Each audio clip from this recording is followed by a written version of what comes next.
আজকে একটু বেরিয়ে পড়েছি সবজি বাজার করতে। বাড়িতে আর কিচ্ছু সবজি নেই, আজকে বাজার করতেই হবে।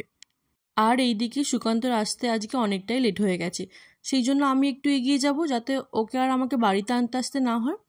একদম রাস্তা থেকে আমরা বাজারে চলে যাব। এই 5-7 মিনিট লাগবে হেঁটে যেতে। বাজারে না, মানে যেখানে আমরা মিট করব ঠিক করেছি, ও আসবে আর আমিও যাব। জি, ওই দিক থেকে আসবে সুকান্ত, আর আমাদের বাজারটা হচ্ছে এই দিকে রাস্তাটা দিয়ে যেতে হবে। আর আমি এসেছি ঠিক এর উল্টো দিকের এই দিক থেকে, সেই জন্য এখানটাতে আমরা দেখা করব যাতে ওকে আর আমাকে উল্টো রাস্তাতে আনতে যেতে না হয়, আর আমরা সোজা বাজারে চলে যাই। কারণ 8টা অলরেডি বেজে গেছে, এরপরে আরও দেরি করলে বাজারে আর কিছু থাকবেই না। এখানে সপ্তাহে একদিন হাট বসে, আর আজকেই ছিল সেই দিনটা, কিন্তু আমরা এত দেরি করে ফেলেছি, হাটে আর কিছুই নেই। নর্মাল যেরকম বাজার বসে সেই রকমই দেখলাম সব আছে। হাটের জিনিসপত্র সব প্রায় উঠেই গেছে। তাও আজকের দিনে বাজারে এলে কিন্তু অনেকটাই সস্তা থাকে। নর্মালি আমি যেই ধনেপাতাটা 10 টাকায় কিনি, তার 4 ডবল ধনেপাতা আমি 10 টাকাতে এই হাটের দিনে পাই। কিন্তু আমার বাড়িতে তো এখনও ফ্রিজ নেওয়া হয়নি, সেই জন্য বেশি কিছু নিতেই পারি না, নইলে সব সবজি খারাপ হয়ে যায়।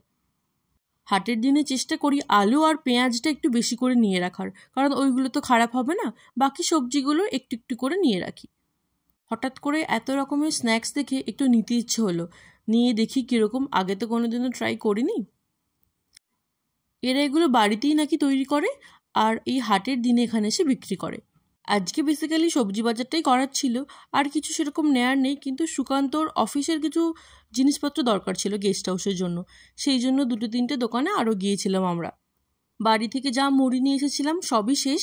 আজকে একটা মুড়ির দোকান দেখতে পেয়েছিলাম অল্প করে, তাই মুড়িও নিয়ে নিয়েছি। বাড়ি গিয়ে দেখতে হবে মুড়িটা কীরকম, যদি ভালো হয় তাহলে তো খুবই ভালো। 2-3টে দোকান ঘোরার পরেও যে জিনিসটা সুকান্ত খুঁজছিল সেটা আমরা পেলাম না, তাই আজকে আর খুঁজবো না, এবার সোজা যাব বাড়ি, কারণ বাড়ি গিয়ে এরপরে আমাকে আবার রান্নাও করতে হবে রাতের জন্য। বাড়িতে এসেই আগে চা আর বিস্কিটগুলোকে নিয়ে বসে পড়েছি। এখন আমি খেয়ে দেখব যে ওটা কীরকম খেতে। বেশ ভালো খেতে ছিল, নেক্সট টাইম গেলে আরও কিছু কিনে নিয়ে আসতে হবে।